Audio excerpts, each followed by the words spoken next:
Lovely. So, a very warm welcome to our workshop this evening on how to feel energized, ready for your August holiday. So, as you can see, or you may have noticed that both Sue and I are sugar coaches. So, Sue is the sugar cravings coach.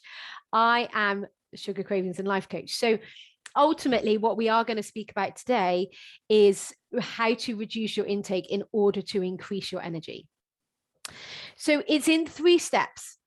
I'll tell you what those 3 steps are straight off. So we've got the physical support of the body. So that's what Sue's going to talk about first. She's going to talk about the physical effects of sugar and how it affects our physical body and what we can do to help it. I'm then going to talk about the mind management and the emotional aspect of why we eat sugar. And then the third point is accountability. So if you get your physical support sorted, your mind management and learning how to deal with those emotions and manage your mind, and then accountability, this is the key. This is the 3 key steps that you need to take in order to start really getting that energy in your life, ready for your August holiday. So I am going to make Sue the host so she can share her screen and hand it over to you, Sue. I'll put myself on mute. Okay. I'm just gonna go over there. Just let me know that you can see that all right. Can you see that all right, Nikki? Yeah. Can you hear me okay? Yeah. Okay. Well, thank you for inviting me to be part of this webinar this evening, Nikki. I am, as she said, I'm Sue Thomas, the sugar-free coach. I've been in the wellness industry for 20 years, and I'm a nutritional therapist and a well-being mentor, basically, someone who supports someone through making changes to their lifestyle, including breaking the addiction to sugar. So I'm going to talk through with you over the next 20 minutes or so and help you understand a little bit about how the body responds to sugar and the different sources of sugar, and then what we can do to try and reduce our cravings and manage our cravings from a physiological point of view.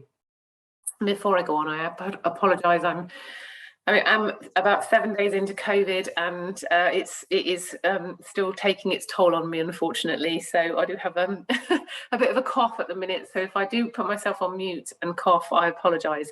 I wouldn't expose you to that if I do have to cough. So let's take, first of all, a look at the sugar cycle when we consume sugar. So sugar is known as an addictive property. And when we consume it, we like the taste of it. And as a result, what we do is the body releases a little bit of dopamine. And dopamine is the neurotransmitter that makes us feel good when we consume it. One of the reasons why we eat sugar when we're feeling a bit down, we reach for sugar because we want it to give us that lift, and we get that little bit of dopamine hit, and that makes us feel better. But more importantly than the dopamine is what happens in terms of the insulin that's released in our body. So any consumption of carbohydrates will cause the release of a hormone called insulin. It's the blood sugar hormone, and it is designed to control the amount of sugar that is in our bloodstream. So insulin is released from the pancreas, and it will go and pick up the sugars that we've consumed and are being released into our bloodstream, and it'll take them to one of 3 places. It will either take the sugars to the cells for energy production, to the mitochondria in the cells for energy production. It will take it to the muscles to store it as glycogen, or it will take the sugar to the liver. Some of it will be stored there, and some of it will be converted into triglycerides. Now, if we consume sugar in a very refined form, so in the form of chocolate, for example, that sugar is broken down really quickly and released really quickly into the bloodstream. And so what happens is we have a very quick spike of insulin, a very high, a huge amount of insulin is released very quickly into the bloodstream in order to pick up all this excess sugar that has been released into the bloodstream. And the insulin will obviously take it to those one of 3 places, and then it comes out of the bloodstream as quickly as it is released into the bloodstream. And then we have what's known as a blood sugar crash. And when we have that blood sugar crash, we go into a state of kind of lack of energy, lack of focus, fatigue, not being able to function effectively. And our brain kicks in and says, we need to eat some more sugar, we need to eat some more glucose because our glucose levels in the blood have dropped. I function on glucose, the brain functions on glucose, so therefore you need to eat some more sugar.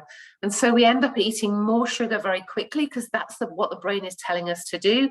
And we consume more sugar, we have a bit more dopamine released and another massive spike of insulin release in order to get those blood sugars under control. And that is a perpetual cycle that happens constantly if we are on a blood sugar roller coaster. So if our insulin is rising and troughing and rising and troughing, we're on this kind of constant blood sugar roller coaster. In order to understand glucose or carbohydrate in a little bit more detail, I'm just going to take you through the glucose spectrum, essentially.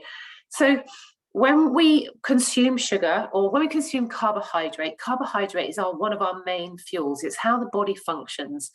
And carbohydrate is broken down into one of three forms of sugar, for want of a better term. Is broken down into fructose, glucose, or sucrose. And the further along this spectrum of colours that you are, the more the sugars are broken down into glucose. The further along you are as far as beige and white colours are concerned, the sugars are broken down into sucrose, which are kind of metabolized really quickly in the body. So imagine you've got this spectrum of colours. So it goes greens and reds and oranges, and then beiges and whites. Now on the green, the red and the orange end, those vegetables are carbohydrates and they release glucose into the system. When they're metabolized in the body, they create glucose. Now, any metabolic process that the body goes through causes the release of something called free radicals. Free radicals are harmful substances that need to attach to healthy tissue in order to stabilize themselves. And they basically start to set up inflammation in the body. Now, the greens and the reds and the oranges have substances in them called antioxidants. And antioxidants are powerful molecules that have a spare electron on them that will donate their electron to the free radical that's created. And so the antioxidant will basically neutralize the free radical that's been created in the metabolic process to access the glucose in the reds, the greens, and the oranges. That antioxidant will neutralize that free radical and flush it out of the system. Now, if we're getting our glucose and from the beiges and the whites on the other end of the spectrum, they don't contain antioxidants. So we don't have those nutrients that will neutralize the potential free radical damage. And so when we're getting our diet full of beige carbohydrate, processed carbohydrates, and refined sugars like the donuts, we're not having those antioxidants, and so the free radicals are starting to cause inflammation in the body. So when we talk about sugar as being an inflammatory food, it's very inflammatory when there isn't the presence of those antioxidants in the colors, in the form of all those colors.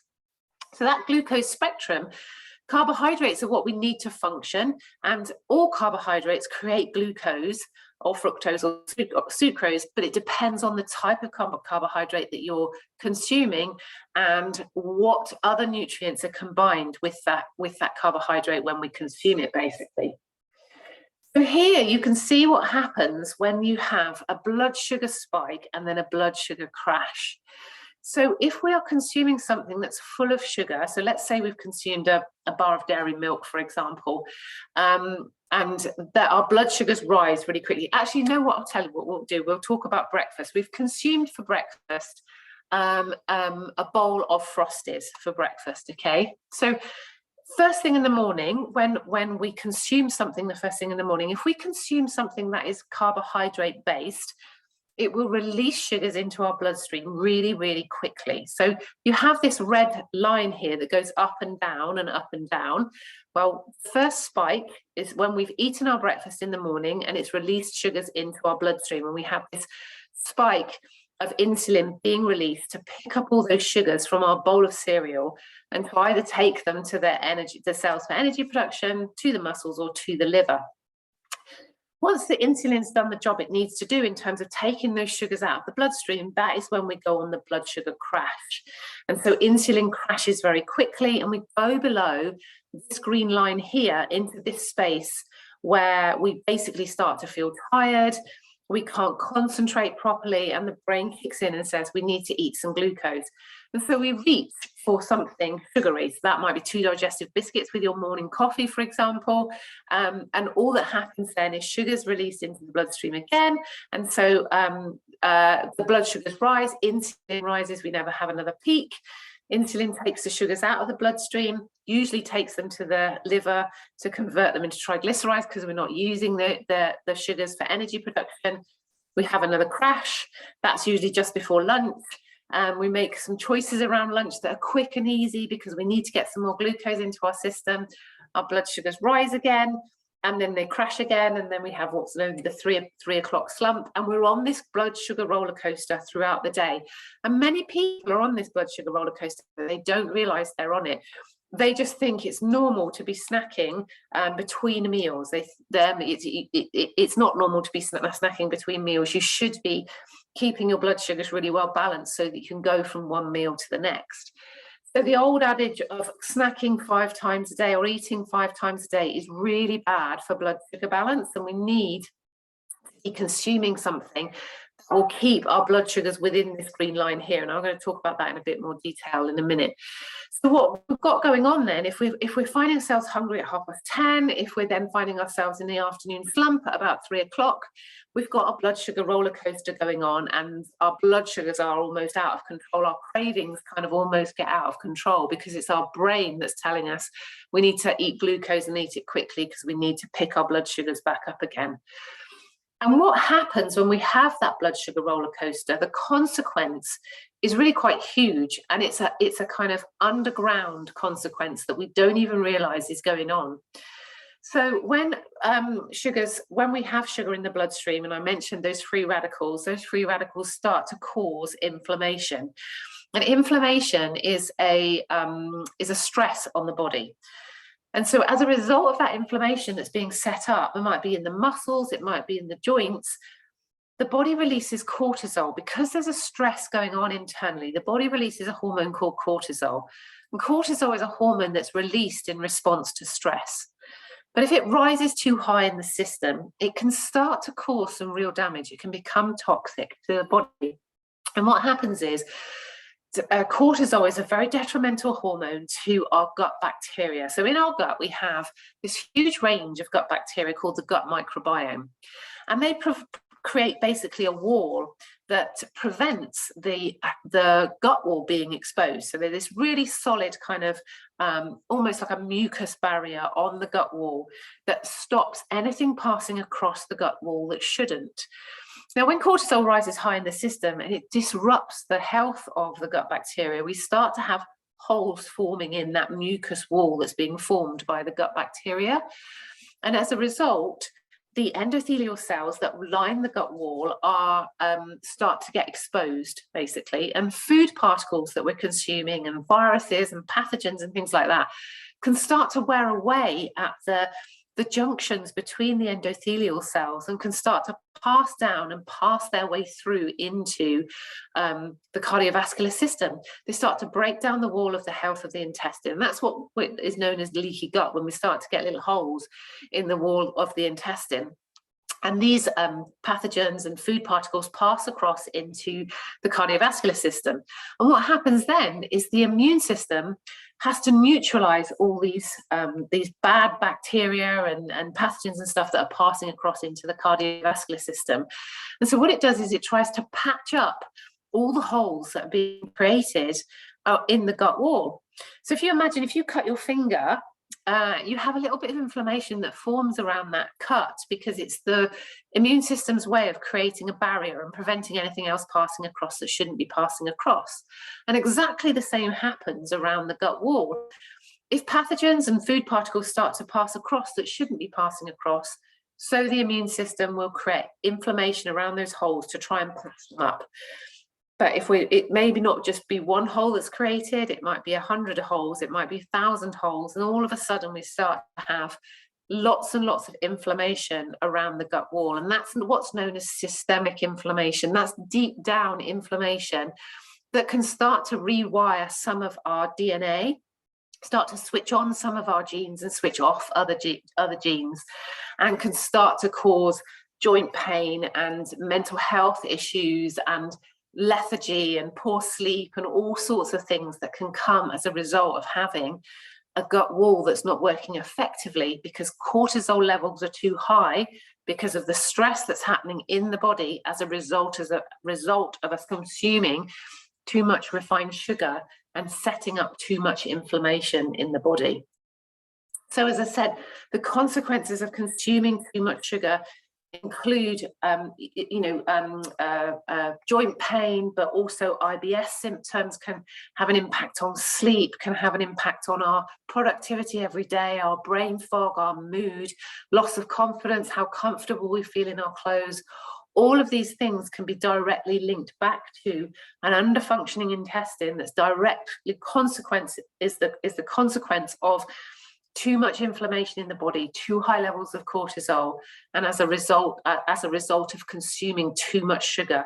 And so sugar is an inflammatory food. It will cause inflammation in the body, whether it speeds up the aging process or whether it causes inflammation around the intestinal wall, which has a knock-on effect to our joint health and all sorts of things. So we want to be trying to really balance our blood sugars as effectively as possible. But before we do that, I just want to talk about where there are hidden sugars, because excuse me, in 21st century life, we're exposed to so many sugars that we don't even realize we are exposed to. So you can see the top left image there, sauces, ketchup, all those kind of things, full of sugar. More sugar in tomato ketchup than there is in a can of Coke. More sugar in a jar of pasta sauce than there is in a can of Red Bull. So many hidden sugars that we don't even realize we're exposed to. But then also low-fat products. For years, we've been told to stay away from products with high fat. Well, actually, fat is really good for us. It doesn't have a relationship with insulin. But if you take fat out of a product like a yogurt and make it a low-fat product, you lose all the taste if you take a food group out. So you have to add something else in. And what they do is they add in sugar. So all that low-fat yogurts are doing, they're not aiding weight management at all, because what they're doing is putting more sugar into your system, and you're having these peaks and troughs of blood sugar imbalances. And when you've got peaks and troughs of blood sugar imbalances, when you've got high levels of insulin in the system, we release two hormones, or we release one hormone and not the other. So when we have high levels of insulin in the system, we release a hormone called ghrelin that tells us that we're hungry. So if insulin is high, we will release tons of ghrelin and we'll end up eating more than we realize. Insulin is always released in response to sugar.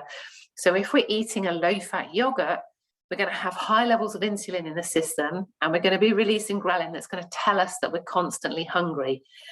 If we don't have high levels of insulin in the system, we have low levels of insulin, we release a hormone called leptin. We don't release that ghrelin, we release something called leptin. And leptin is a hormone that tells us we're full. So if we can get our blood sugars down, we can be then naturally eating less and having less cravings, because we've got more leptin in the system than we have ghrelin. And I also just wanted to touch here as well on diet drinks, because there really is no such thing as a free lunch, unfortunately. And even though a diet drink doesn't have calories in it, the sweetness in that diet drink, the artificial sweetness, will still stimulate the pancreas and will still cause a release of insulin. And insulin, another dominant hormone alongside cortisol, if it's high in the system, as I said already, you'll be permanently hungry. But insulin and cortisol together are like the ugly sisters of hormones, and they will prevent you ever burning fat for fuel. So if you're thinking, what I need to do is keep my calorie consumption as low as possible, and I'll do that by using diet drinks, actually what you're doing is preventing yourself from managing your weight effectively, because high levels of insulin, high levels of cortisol in the system, the two things together will prevent you from ever burning fat for fuel. The body just, those two hormones block the fat burning process. So here's where you want to be. You want to get your blood sugars into this blue line in the middle here between the green dotted line. And this blue line here really is the panacea as far as getting your blood sugars balanced is concerned. So first thing in the morning, if you have some protein for breakfast, because protein doesn't have a relationship with insulin in the same way as carbohydrate does, the blood sugars that you release into your bloodstream will release much more slowly. You won't have that huge spike that we've already talked about. You'll have a much slower release of blood sugars first thing in the morning. And when you want to be able to keep your blood sugars really well balanced across that blue line all the way through the course of the morning, so that by the time you get to lunchtime, you're making some really good choices and you're not actually eating anything else through the course of the morning. The lower we can keep our insulin, the more effective we're going to be at fat burning, the better balanced our hormones are going to be in terms of our menopause hormones, of our, kind of our menstrual cycle hormones, and the better sleep we're going to have as well. And those three things together make for a much better quality of life. But if your insulin is high and then low and then high and then low, those things don't fall into place. Sleep doesn't fall into place. Weight management doesn't fall into place. Hormones are all over the place. So you want to be able to go from one meal to the next without snacking and keeping your blood sugars really well balanced. And you can tell what foods work for you, because if you're hungry by 10:30, the food you ate doesn't agree with your blood sugar balance. If you can keep your insulin levels really well balanced like this blue line, you won't need to eat anything at 10:30. The food that you ate released sugar very slowly into your bloodstream. Best things to have for breakfast: protein-based breakfast, seeds and nuts and yogurt, or boiled eggs or scrambled eggs, no toast, no carbohydrates, just the protein first thing in the morning for breakfast. So the benefits of having really nicely balanced blood sugars: better mental clarity, much more improved mood. You'll feel less irritated because there's less stress going on internally. You won't have the afternoon slump. You'll be much more productive. You'll have much more energy. We think that we need to consume sugar to give us energy, but actually it's counterintuitive and it's creating less energy by having those big peaks and troughs of blood sugar imbalances. We'll get better sleep, we'll have less IBS, we'll have less cortisol in the system, which is causing a disruption to the gut bacteria. Joint pain can come under control. We'll feel more confident in our clothes. So some simple things that you can do to get better blood sugar balance. Always eat protein. The first thing you eat should always be protein, because your stomach is full of hydrochloric acid when it's empty. And protein breaks down really slowly and is designed to break down in hydrochloric acid. Carbohydrate is not designed to break down in hydrochloric acid. Fill your plate full of colours. Have lots and lots of colours on your plate.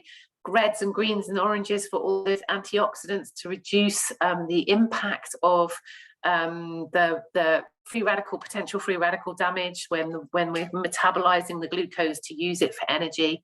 Try and finish eating by 7 o'clock at night. The reason for this is that when we eat, the last thing we eat, obviously our blood sugars will rise, our insulin levels will rise. And when we go to sleep at night, we want insulin to be really low because that is when we will release something called growth hormone. Growth hormone helps us to go into a really deep quality sleep. And when we're in deep quality sleep, we have the benefit of cleaning the body, getting the brain clean, getting the liver clean, everything kind of cleans through the course of the night.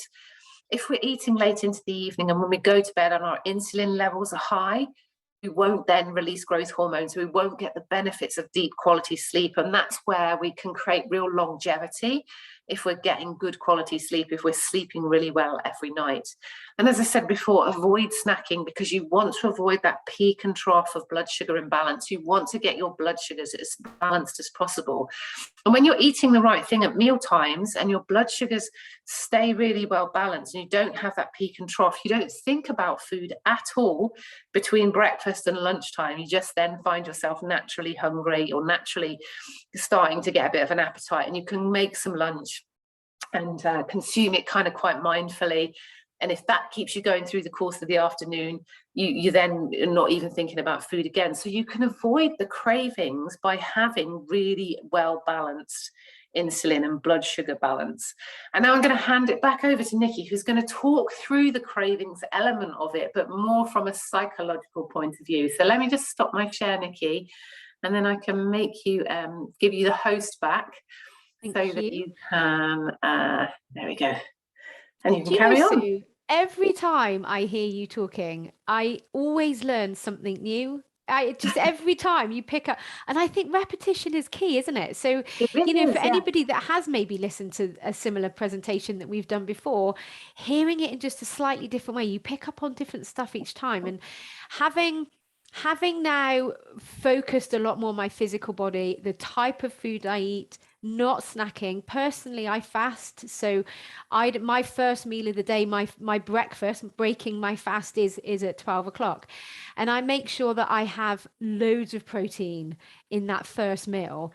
And it does see you through. And so I'm able to literally have 2 meals a day. And because everything balances out, you then don't have the physical. It feels actually quite odd to not want to eat the junk food. That's, I do still occasionally, but it's odd to be in a position where my body feels so good. I don't want to eat the crap food anymore because I'm so full of energy. I don't want to go back to feeling how I was feeling. And I think so many of us don't realize how crap we're feeling until we can feel good. Yeah, totally. You might notice, everybody, that I've got a bit more of a potty mouth than Sue. So I apologize in advance if I do offend you with my language. That is not my intention whatsoever. So I am going to talk to you about the emotional aspect of cravings. So Sue has told us all about the physical side of it. I'm now going to touch on the emotional side. So I'm a sugar cravings and life coach, and I help people to really start finding those beliefs that they have around sugar, those thoughts that we have, and start to work to disbelieving those thoughts and also learning how to deal with our emotions. Because believe it or not, the craving for sugar, yes, it can be physical, but it can also be an emotional craving. So I'm going to go into that in a second, but what I want to start off by telling you, and this might be a shock for some of you, is that you're a human being. You're a human being with a human brain. Now, your human brain is phenomenally powerful. It's very complex. I'm not a neuroscientist, so I'm not going to go into the power of the human brain. But the two parts that I work with my clients are the prefrontal cortex and the primal brain. So the primal brain is at the back of your head, the amygdala at the back of your skull here. And starting with your primal brain, it's really old. It's really, really old. That part of your brain has not evolved since our caveman days. And it quite literally is stuck back hundreds of thousands of years ago, thinking that anything new, anything outside the cave, anything different surely means death. Most of us are being driven by our primal brains. We're being driven by this really old character in our heads that literally thinks that when we come across a berry bush, we need to gorge on it because we don't know when we're going to get it again. And hundreds of thousands of years ago, to ensure that we got up out of our cave to go and have sex so that we evolved as a human race, to gather our supplies, to hunt for food, to drink water, to seek the safety of a pack. When we did those things, we would get a hit of dopamine, which, like Sue said, floods our body with pleasure. So to our primal brain, dopamine quite literally is a survival requirement. It enabled us, it gave us the motivation. We wanted to seek that pleasure. It gave us the motivation to get the things to ensure our survival. We don't live hundreds of thousands of years ago. We live in a world now where we're surrounded by processed foods and sugary drinks and alcohol and pornography and Netflix and the sofa and all the things that give us a massive hit of dopamine that our primal brain literally thinks is a survival requirement. Luckily for us, though, we've got our prefrontal cortex. So our prefrontal cortex is at the front of your brain. Now, I'm talking about functioning adults. Children's prefrontal cortex isn't developed. So the prefrontal cortex enables us to think rationally. It enables us to plan to the future, to decide ahead of time, to actually act consciously. Children don't have that ability yet. And most adults that do have been so used to being driven by their primal brain, that really loud voice that screams at us, we don't engage our prefrontal cortex. And so the primal brain is driving our life, and we're moaning about the destination. It's screaming at us to eat all the sugar, and then we're moaning that we feel tired and that we've put on weight, all the things that Sue just said about. So my first tip for you is to name your primal brain. So my primal brain actually is called Sue, not because I dislike the name Sue, and I've had that name for years, but it just means that then what I'm able to do is have a conversation with her. I can hear her, I can listen to her as if she was a very close friend of mine and go, huh, yeah, I hear you. You quite literally think we need to eat the whole bag of chocolate buttons, otherwise we're going to die. It's literally what she thinks. But I know that's not true. I know that if I sit and eat the whole bag of chocolate buttons, I'm going to feel sick. I'm going to get irritable. I'm going to feel so tired. And I'm going to have a sugar hangover the next day, and I'm going to feel crap. So by engaging in that conversation with her, I can start to take control rather than having that cave person in my head controlling my life. So the other thing that we need to understand about our primal brain is it's motivated by three things. It wants to conserve energy, and the way that it does that is by making everything easy. It always wants to avoid pain, so any sort of discomfort at all, it wants to avoid that, emotional or physical, and it always wants to seek pleasure. This made sense hundreds of thousands of years ago when we were living in a harsh environment where we were hunted by saber-toothed tigers, and if we were in any sort of discomfort, that would have meant death. But again, we don't live in that world now. Emotional pain is uncomfortable, but we can deal with it. We have our amazing medical systems now. And pleasure used to ensure our survival, but we are surrounded by so many false pleasures now that actually, when we consume them, it's having a very negative effect on our mental health and our physical health. So this is kind of the challenge that we're up against. And this is why being aware that your primal brain, how many of you want to exercise more, but you're just like, oh, I just can't be bothered. Well, no, because your primal brain doesn't want to expel any energy. And the way that it ensures that it conserves energy is by sucking everything into the unconscious. So you then just flow through your life without even questioning it. So the second thing that we want to start, once you've named your primal brain, the other thing that we want to do is just start listening to it.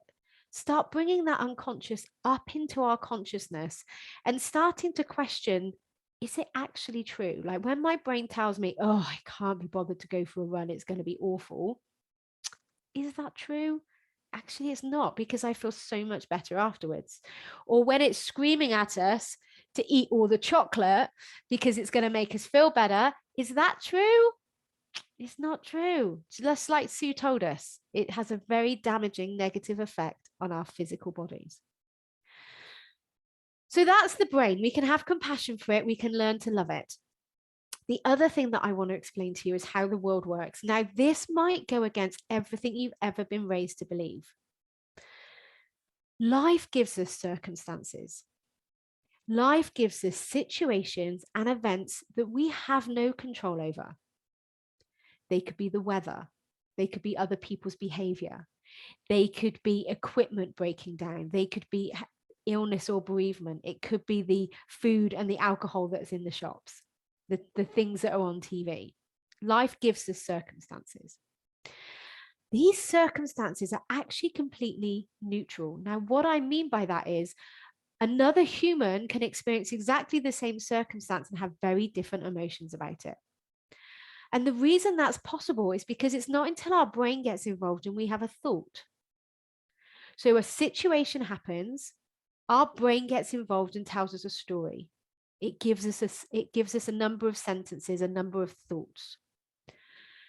Depending on what we're thinking creates the feeling in our body. So it's our thoughts that create our emotions.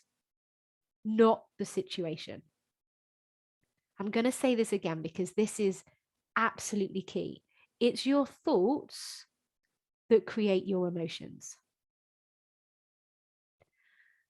Depending on how you feel, will drive all of your actions. So your emotions drive your actions or inaction. So if you're feeling nervous about doing a presentation, you're going to withdraw and not do the presentation, which is what I experience every time before I come on to these things, right? I always get nervous. And if I responded and tried to remove myself from that, I wouldn't do these and you wouldn't get to learn. So our feelings drive our actions, and depending on what we do or don't do, give us a result in our life. So this is happening with the tiny little day-to-day situations and also the life-altering scenarios. Now, just because our thoughts create our feelings, that doesn't mean to say we should always be positive. I think one of the most toxic beliefs we have in our society today is that we should be happy all of the time. And I want to call bullshit on that, because we are not designed as humans to be happy all of the time.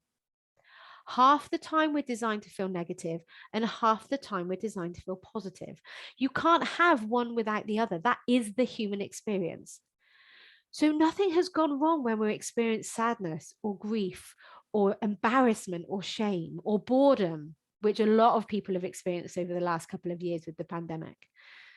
Nothing's gone wrong when we experience those emotions. We don't have to avoid them. We don't have to get rid of them. We don't have to eat them away. We can simply learn to experience them, completely harmless. Whereas when we eat, the effects of what we're eating and drinking is not harmless. So we want to start becoming aware of what triggers this response for you. So bringing it back to sugar and the food you eat and the alcohol that you consume, whatever else you decide to do, life gives you the circumstances. So it might be that you see a chocolate bar, maybe you're waiting to pay for your petrol and you see the chocolate. Maybe someone brings in a whole heap of cakes to the office. Maybe it gets to like 3 o'clock in the afternoon and you have that dip like Sue's talking about and you're like, oh, I must have some sugar. Well, maybe you're experiencing an emotion that you just don't want to be feeling. Becoming aware of this trigger, this circumstance, then once you're aware of that, then you get to manage it. Because if you don't know, you can't control it. If we don't take responsibility of it, we can't learn to manage it. So once you know what your trigger is, then we want to just notice what our thought is telling us.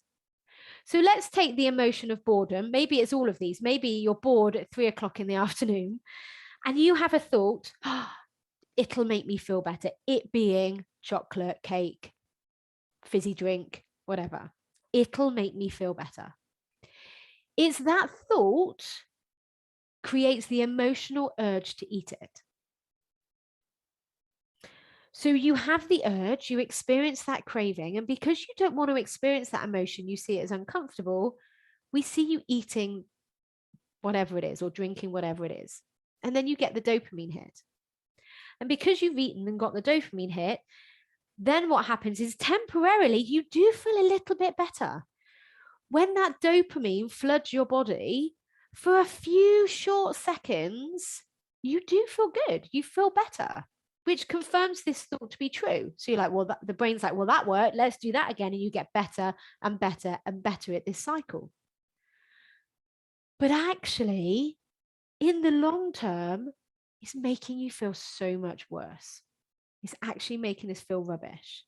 It's reducing our energy. It's exaggerating our medical conditions. It's giving us bloating, brain fog, headaches, lack of mental clarity, irritability. That is not making us feel better. We can become aware of all this with compassion. We don't have to judge ourselves or criticize ourselves. Remember, you have a human brain. That's not an excuse, but that is a reason to have a little bit of compassion for yourself. So here's what we want to do. Once you know your trigger, I'm going to take the dairy milk. Or it could be the emotion. It could be whatever you're experiencing. It could even be the physical slump and the dip, like Sue said earlier. But whatever your circumstance, Let's take the thought, it's a treat. So when you think, oh, it's been a stressful week, I deserve a treat, it's a treat. That creates the urge to eat it. And what we want to learn to do is actually interrupt ourselves here. Research has shown that any emotion, good or bad, if you want to label it, any emotion, when you actually allow it to be present in your body, when you fully experience it in your body, only lasts for about 90 seconds. So for 90 seconds, once you've realized that you're thinking it's a treat and you notice that urge in your body, you can just sit and experience that urge and not respond to it. So instead of eating the chocolate, we want to allow the emotion to be present. And this is what we're never taught. We are not taught how to process our emotions. An emotion is simply a vibration in your body. We then label it whether it's good or bad or positive or negative, but it's just a vibration in our body. And we allow ourselves to experience excitement. I'm just about to book a holiday. I'm going to be excited when I book that holiday because I'll be thinking about the beach and the pool and the sun. It's going to be brilliant. But I don't constantly feel excited for the next 6 weeks until I go on my holiday. That excitement only comes in when I'm thinking about the holiday. And because it's a good feeling, we allow it to be there. We don't push it away, but it doesn't last. You'll notice this for yourself. And it's the same with the urge. It's the same with the craving for sugar. You can learn to experience it. You can learn to allow it to be present in your body and not respond to it. And then what happens is temporarily you feel worse because in those few short moments, when you're used to the dopamine hit, for just those 90 seconds, you're experiencing the discomfort. But in the long term, you feel so much better. You have more energy, everything improves. So, what we want to do is start swapping the instant gratification for the long term well being. And when you learn how to do this process, I mean, you could do it. You could get off this call this evening with us. And with your cup of tea before you go to bed tonight, if you would normally have a biscuit, just sit and experience the urge. It will be uncomfortable, but you're feeling uncomfortable anyway. So you get to decide which discomfort you want to experience. Do you want to experience the short-term comfort of 90 seconds of feeling the craving? Or do you want the continual discomfort of feeling rubbish, of lack of energy, of not fitting into your clothes? That's what you get to decide. So going back right to the start, we've spoken about, Sue's talked about the physical support that we can do on our body, how to actually support the physical element of our body by not snacking, by having protein for our first meal of the day, by starting to really reduce down on those beige foods, the sugars and the processed foods, giving our body, the nourishment of vegetables. I've now told you how to start managing that mind and your emotions, how to start recognizing and becoming aware of the thought that's creating your urge. And it'll be something like, it'll make me feel better, it's a treat, it's a reward. Like they're the biggest three that I hear from my clients. And we can now see that it's not a treat to feel like crap. It is not a reward to put that sort of stress under your body. And it is not making you feel better. It is making you feel a whole heap worse. And very simply, just learning that skill of processing the urge, processing the emotion, and learning to sit with that instead of eating. It is that simple. It's not actually that easy, which is where the third step of accountability comes in, right? If you got a little group of you, get a friend, get a work colleague, get somebody who is going to, with compassion and with love, hold you accountable. Because your brain will do everything it can in its power to not allow you to change. Your primal brain does not like change. It quite literally thinks we're not dead, therefore how we are is fine. But if you want to have more energy for your August holiday, you've got an option. You can start being physically kind to your body. You can start managing your mind and your emotions. And having the accountability of someone else doing that for you is just going to give you the support and the encouragement to continue going when your brain is really trying to pull you back, because it will try and pull you back.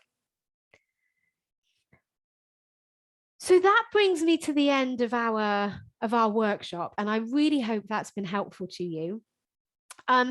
With your permission, I would really like to explain to you a little bit further how we could work together, because if you've liked what you've heard this evening, then I have got the most amazing 21-day group program that I would love to invite you to join me on. So in those 21 days, we take 2 different supplements to help support the physical body. So we take something called Body Prime, which is a magnesium supplement, and that's going to really support the intestines. It's going to really help to expel any toxins within the body. It's going to improve your sleep quality. It's going to help balance out your sugar levels and your blood sugar levels, and it's really going to help to reduce any fatigue that you're feeling. We also, I don't know if you can hear my dog crying at me. I'm really sorry if you can hear that. We also take a product called Vitalife, and this is like a flavored, it is a flavored drink that has chlorophyll in it. And that's really brilliant. It's creating alkalinity within the body. So viruses love to thrive in acidic environments. So when we create more alkalinity, that's really what we need for optimum health in our body. The Vitalife also increases your daily energy levels. It really gently detoxes heavy metals from your body. It really supports the liver function, helping the liver to detoxify. It helps you sleep so much better. It also helps change your taste buds. So I've had one of my clients recently, she said, I'm not so sure about this. It really doesn't make my top coffee taste any good, but it's brilliant because it's allowing her to alter the flavors of her foods, which coffee's not doing us much good anyway. So the 21 days includes those 2 supplements, but it also includes a group support. So it's a Facebook group over the 21 days where I put in everyday daily challenges, daily affirmations that are really going to help you to rewire those belief patterns in your head. I teach you the skills of how to process your emotions instead of eating them away.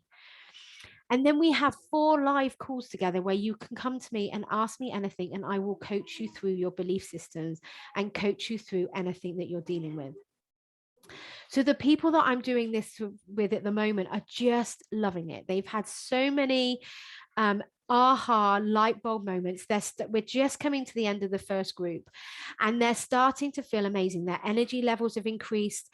They're starting to get the confidence, and they're starting to realize actually it's possible that I could get control of my sugar cravings. It is actually possible that I get to have more energy and that I get to feel good.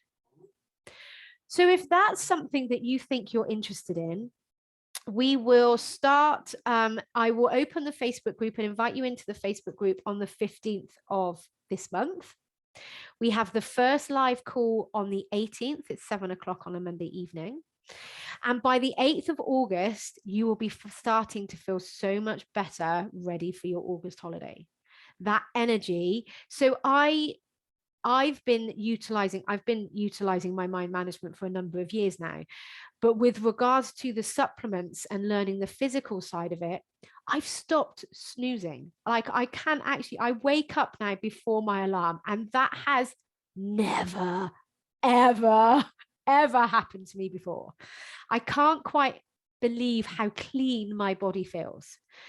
And it's purely because I've now approach the physical element of my body as well as managing my mind and my emotions. So if this is something that you are interested in, and it's something that actually you're like, yes, this is what I need to do, I need to be involved in this group, then it's only at an investment of £167. If you're thinking, hell yes, I'm in, I've got a code that I will put in the, I will open the chat actually, and I will put it in the chat so you can, so that you can have the link to sign up and you can have the code, because I've got a voucher code that gives you £20 off if you sign up by midnight tomorrow night. So you've got until tomorrow night to have it at just £147. So I'm going to copy the link in. But before I end the call, before we close up for this evening, does anybody have any questions whilst I'm logging this in? Or Sue, was there anything else that you wanted to add? No, I think you've covered everything beautifully. Thank you. So there's the link to buy the group program if you want, and then I will be in touch with all the further details. And the code is quite simply, I'm in 20. So I'm in 20, all lowercase. So for those of you that are on the call with us this evening, that's available to you. For everybody watching on replay, this is going to be available. That discount is available until midnight on the 7th of July. And I will close enrollment on Sunday. So at midnight on Sunday, the enrollment will be closed for this round of this group. I'll be doing future groups. This is a regular thing, so please don't feel it's now or never, but especially if you want to feel amazing for your August holiday, this is the group to be in. I don't know if there's anything else that we need to cover, Sue, is there? No, I think you've covered everything. Lovely. Brilliant. Yeah. Well, in that case, I will stop the recording. Thank you, everybody, so much for coming this evening. It's been my absolute pleasure to teach this to you. And if you have any questions, then please feel free to reach out to either myself or to Sue. You can find us on all the normal social media channels. And just ask. We would love to help you. Have an amazing evening, and I'll see you all again soon. Take care. Bye. Bye.